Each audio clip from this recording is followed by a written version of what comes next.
اعوذ باللہ من الشیطان الرجیم بسم اللہ الرحمن الرحیم۔ اللہ تبارک و تعالیٰ قرآن پاک میں ارشاد فرماتے ہیں، اور زمین و آسمان میں جو کچھ بھی ہے وہ اللہ تبارک و تعالیٰ کے لیے ہی ہے، اور اللہ تبارک و تعالیٰ جس کو چاہتا ہے بیٹی عطا فرماتا ہے اور جس کو چاہتا ہے بیٹا عطا فرماتا ہے، اور جس کو چاہتا ہے بیٹا اور بیٹی دونوں عطا فرماتا ہے، اور جس کو چاہتا ہے بانجھ کر دیتا ہے، یعنی اس میں سے اولاد نہیں ہوتی۔ کیا آپ جانتے ہیں جب اللہ تبارک و تعالیٰ کسی کو بیٹا عطا فرماتا ہے تو اس کے پیچھے کون سا راز ہوتا ہے اور کس حکمت کی بنا پر بیٹا پیدا ہوتا ہے، اور بیٹا پیدا ہونے کی وجہ کیا ہے، اور جب کسی جوڑے کے یہاں بیٹی پیدا ہوتی ہے تو اس کے اندر کون سی حکمت اور کون سا راز ہوتا ہے، اور وہ کون سی صورت ہے جس صورت میں بیٹی پیدا ہوتی ہے۔ اور کیا آپ جانتے ہیں جب اللہ تبارک و تعالیٰ کسی کو بیٹی عطا فرماتا ہے تو اس کو کون کون سی نعمتوں سے نوازتا ہے، اور جب اللہ تبارک و تعالیٰ کسی کو بیٹا عطا فرماتا ہے تو اس کو کون کون سی نعمتوں سے محروم رکھتا ہے، اور کیا بیٹا یا بیٹی کا پیدا ہونا میاں بیوی میں سے کسی کے اختیار میں ہے، اور حضور پاک حضرت محمد صلی اللہ علیہ وسلم نے لڑکا یا لڑکی کے پیدا ہونے کے بارے میں کیا ارشاد فرمایا۔ ان تمام تر سوالوں کے جواب قرآن و حدیث کی روشنی میں آج اس ویڈیو میں ہم آپ کو بتائیں گے۔ اگر ہم اپنے معاشرے میں دیکھیں تو ہمیں اپنے ارد گرد بہت سارے ایسے بدبخت لوگ مل جائیں گے جن کے یہاں جب بیٹا پیدا ہوتا ہے تو وہ بہت خوش ہوتے ہیں اور اللہ تبارک و تعالیٰ کا شکر ادا کرتے ہیں، اور مٹھائیاں تقسیم کی جاتی ہیں اور بیٹے کی پیدائش پر بہت زیادہ فخر محسوس کیا جاتا ہے۔ لیکن اس کے برعکس جب ان بدبختوں کے یہاں بیٹی پیدا ہوتی ہے تو اس پیدا ہونے والی بیٹی کو بری نگاہ سے دیکھا جاتا ہے اور بیٹی کا پیدا ہونا عیب سمجھا جاتا ہے۔ یہی نہیں بلکہ کئی صورتوں میں عورتوں کو تشدد کا نشانہ بنایا جاتا ہے اور عورتوں کو طرح طرح کے طعنے دیے جاتے ہیں، اور وہ عورت جس نے اللہ تبارک و تعالیٰ کی رحمت کو پیدا کیا اس کو خاندان کے اندر ذلیل و رسوا کیا جاتا ہے، جبکہ اس کا اس میں کوئی قصور نہیں۔ یہ سب اللہ عز و جل کی طرف سے ہے،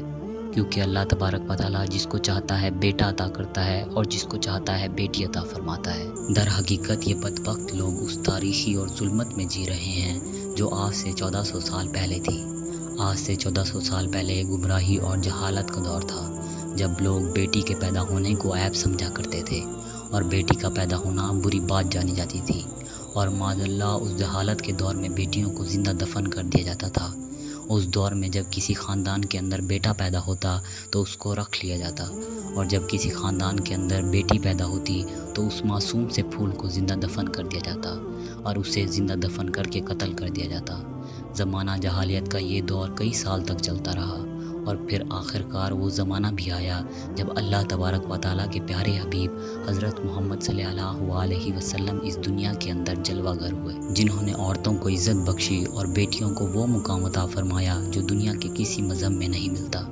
جب اللہ تبارک و تعالیٰ کے پیارے حبیب محمد صلی اللہ علیہ وسلم اس دنیا کے اندر جلوہ گر ہوئے تو وہ وقت بھی آیا جب اسلام نے بیٹیوں کو جنت کی شہزادیاں بنا دیا، اور اسلام ہی وہ واحد مذہب ہے جس نے ایک بیٹی کو جنت کی عورتوں کا سردار بنا دیا، اور اللہ تبارک و تعالیٰ کے پیارے حبیب صلی اللہ علیہ وسلم نے اس جہالت میں زندگی گزارنے والے لوگوں کو اس تاریکی سے نکال کر ہدایت کی طرف راہ دکھائی،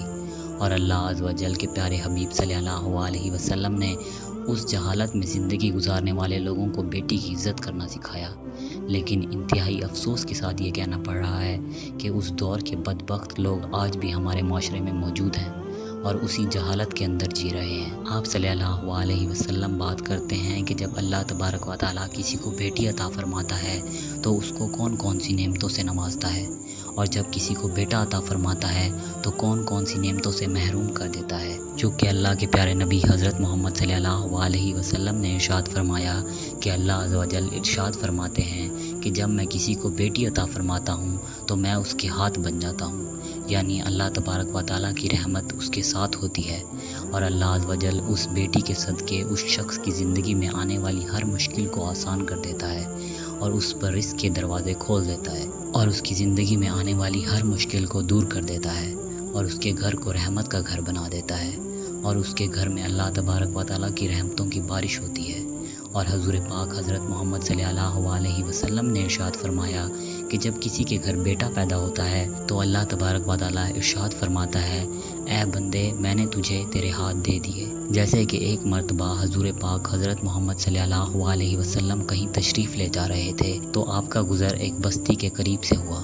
آپ صلی اللہ علیہ وسلم نے دیکھا کہ اس بستی پر نور برس رہا ہے۔ جب آپ صلی اللہ علیہ وسلم اس بستی کے قریب ٹھہرے تو آپ نے صحابہ اکرام سے ارشاد فرمایا، یہ جو نور اس بستی پر برس رہا ہے، یا تو اس بستی میں کسی کے گھر میں بیٹی کی ولادت ہوئی ہے یا کسی نے اپنے گھر میں کدو شریف کی ہانڈی پکائی ہے۔ یہ حدیث سے بخوبی اندازہ لگایا جا سکتا ہے کہ جب اللہ تبارک و تعالیٰ کسی کو بیٹی عطا فرماتا ہے تو اس گھر میں جس طرح اللہ تبارک و تعالیٰ کی رحمتوں کا نزول ہوتا ہے۔ آپ صلی اللہ علیہ وسلم بات کرتے ہیں اس حکمت کے بارے میں، جس کے بارے میں آج سے 1400 سال پہلے حضور پاک حضرت محمد صلی اللہ علیہ وسلم نے ارشاد فرمایا کہ جب کسی کے یہاں بیٹا پیدا ہوتا ہے تو بیٹے کے پیدا ہونے کے پیچھے وجہ کیا ہوتی ہے اور کس حکمت کے تحت بیٹا پیدا ہوتا ہے، اور جب کسی کے یہاں بیٹی پیدا ہوتی ہے تو کس حکمت کے تحت بیٹی پیدا ہوتی ہے، اور وہ کون سی ایسی صورتیں ہیں جس کی وجہ سے بیٹا یا بیٹی پیدا ہوتی ہے۔ چنانچہ روایت میں آتا ہے کہ حضور پاک حضرت محمد صلی اللہ علیہ وسلم کی خدمت اقدس میں چند یہودی آئے اور انہوں نے آپ صلی اللہ علیہ وسلم سے چند باتیں پوچھی۔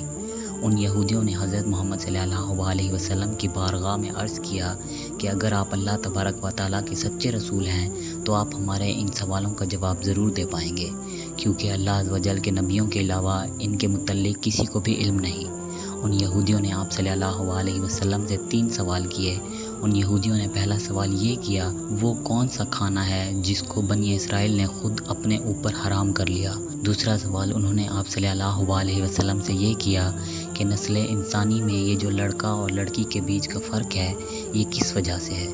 اور تیسرا سوال انہوں نے آپ صلی اللہ علیہ وسلم سے یہ کیا کہ عام آدمی اور اللہ عز و جل کے نبیوں کے درمیان کیا فرق ہوتا ہے۔ تو ان یہودیوں کے سوالوں کا جواب دیتے ہوئے حضور پاک حضرت محمد صلی اللہ علیہ وسلم نے ارشاد فرمایا کہ اگر تم لوگوں میں کچھ بھی صداقت پسندی یا سچائی کی رمز باقی ہے تو تم لوگ سمجھ لو کہ بنی اسرائیل کے لوگ بیماریوں کے اندر مبتلا ہوئے تھے اور ان کے مرض نے شدت اختیار کر لی تھی،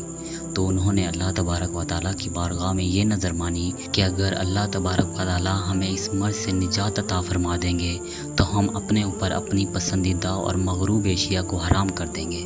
تو اس طرح بنی اسرائیل کے لوگوں نے خود ہی اپنے اوپر اونٹ کا گوشت اور اونٹنی کا دودھ حرام کر لیا۔ اس طرح پہلے سوال کا جواب سن کر یہودیوں نے کہا کہ بے شک حضور پاک حضرت محمد صلی اللہ علیہ وسلم نے سچ فرمایا ہے، یہی حقیقت ہے۔ اور دوسرا سوال کہ نسل انسانی میں لڑکا یا لڑکی کی تخلیق میں کیا فرق ہے، تو اس سوال کے جواب میں اللہ تبارک و تعالیٰ کے پیارے حبیب حضرت محمد صلی اللہ علیہ وسلم نے ارشاد فرمایا کہ میں تم کو اللہ عز و جل کی قسم دیتا ہوں کہ کیا تم نہیں جانتے کہ مرد کا مادہ غلیظ اور سفید ہوتا ہے اور عورت کا رقیق اور زرد ہوتا ہے۔ ان میں سے جو مادہ دوسرے مادے پر غالب آ جاتا ہے وہیں بچے کی تخلیق کا سبب بنتا ہے، یعنی اگر عورت کا مادہ مرد کے مادے پر غالب آ جائے تو بیٹی پیدا ہوتی ہے، اور اگر مرد کا مادہ عورت کے مادے پر غالب آ جائے تو لڑکا پیدا ہوتا ہے، اور یہی اللہ تبارک و تعالیٰ کا دستور ہے۔ اور اللہ عز و جل جس کو چاہتا ہے بیٹا عطا فرماتا ہے اور جس کو چاہتا ہے بیٹی عطا فرماتا ہے۔ ان یہودیوں کا تیسرا سوال یہ تھا کہ عام آدمی اور نبیوں کے درمیان کیا فرق ہوتا ہے۔ اس کے جواب میں آپ صلی اللہ علیہ وسلم نے ارشاد فرمایا کہ تمام انسانوں پر اور ان کے تمام اعضاء پر غفلت طاری ہو جاتی ہے اور وہ نیند کے اندر چلے جاتے ہیں، اور انبیاء اکرام کو اللہ تبارک و تعالیٰ نے یہ فضیلت بخشی ہے کہ ان کی صرف آنکھیں سوتی ہیں اور ان کا دل بیدار ہوتا ہے اور وہ غفلت میں داخل نہیں ہوتے۔ اب بات کرتے ہیں کہ بیٹا یا بیٹی کا پیدا ہونا میاں بیوی میں سے کسی کے اختیار میں ہے یا نہیں۔ اس کے متعلق حضور پاک حضرت محمد صلی اللہ علیہ وسلم نے واضح طور پر ارشاد فرمایا کہ اللہ عز و جل جس کو چاہتا ہے بیٹا عطا فرماتا ہے اور جس کو چاہتا ہے بیٹی عطا فرماتا ہے۔ بیٹے یا بیٹی کا پیدا ہونا کسی کے اختیار میں نہیں، یہ اللہ تبارک و تعالیٰ کی عطا ہے، جس کو وہ چاہتا ہے عطا فرماتا ہے۔ اللہ تبارک و تعالیٰ سے دعا ہے کہ اللہ عز و جل ہمیں بیٹیوں کی عزت کرنے اور ان کو اللہ تبارک و تعالیٰ کی رحمت سمجھنے کی توفیق عطا فرمائے، اور اسلام کی تعلیمات کے مطابق ان کی اصلاح کرنے کی توفیق عطا فرمائے۔